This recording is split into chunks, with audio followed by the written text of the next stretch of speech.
प्रश्न असा आहे की आज राजीनामा धर्मेंद्र प्रधानांचा मागायला सुरुवात झाली होती, परंतु आता प्रश्न असा आहे की ज्या प्रकारे मुलांना मारलं गेलंय, आता हा प्रश्न प्रधानांपुरता मर्यादित न राहता पंतप्रधानांपुरता पुढे गेलेला आहे.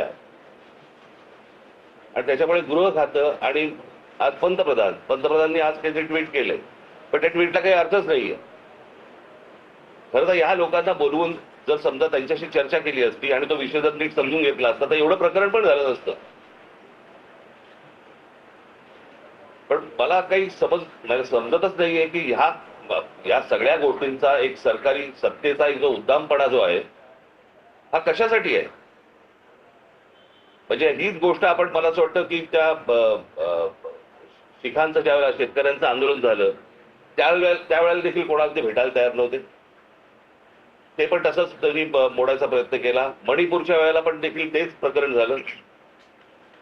आता अनेक आंदोलनं ज्या वेळेला होत आहेत, आज ग्रामीण महाराष्ट्रामध्ये अनेक आदिवासींची आंदोलनं होत आहेत, तिकडे लक्ष द्यायला वेळ नाहीये. म्हणजे कसला हा, ही कुठली सत्ता आणि हा कुठला सत्तेचा बाज. ती मुलं असं काय मागत होती. बरं, नीटची परीक्षा द्यायला किती कष्ट असतात, किती त्रास त्यांना असतो, हे त्या मुलांना विचारा एकदा. माझा एक जुना व्हिडिओ तुम्हाला आठवत असाल, तर मी कुठेतरी जो व्हायरल होता दिसतोय की ज्यावेळेला मी पंतप्रधानांशी मी बोललो होतो नीटच्या परीक्षेबद्दलच, आणि मी त्यांना त्यावेळेला सांगितलं होतं आज शेतकरी आत्महत्या करतायत, उद्या हे विद्यार्थी आत्महत्या करतील, आणि तेच झालं. आज ही मुलं आत्महत्या करतायत आणि त्यांचा सगळा जो राग आहे आज त्या विद्यार्थ्यांबरोबर इतरही लोक आज या आंदोलनामध्ये आज आलेले आहेत.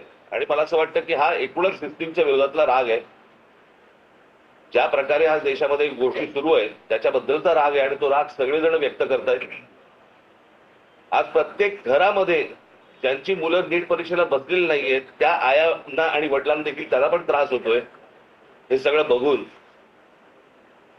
आणि आज जी मुलं आज इकडे मोठ्या ज्या अपेक्षेने आज आली, मला असं वाटतं त्याचं पुढे काय करायचं, त्याला कशी वाट करून द्यायची याचाच आम्ही विचार करत होतो. मला असं वाटतं उद्धव आपल्याशी बोलतील, हे छान होतं. कार्यक्रम जाहीर करून आणि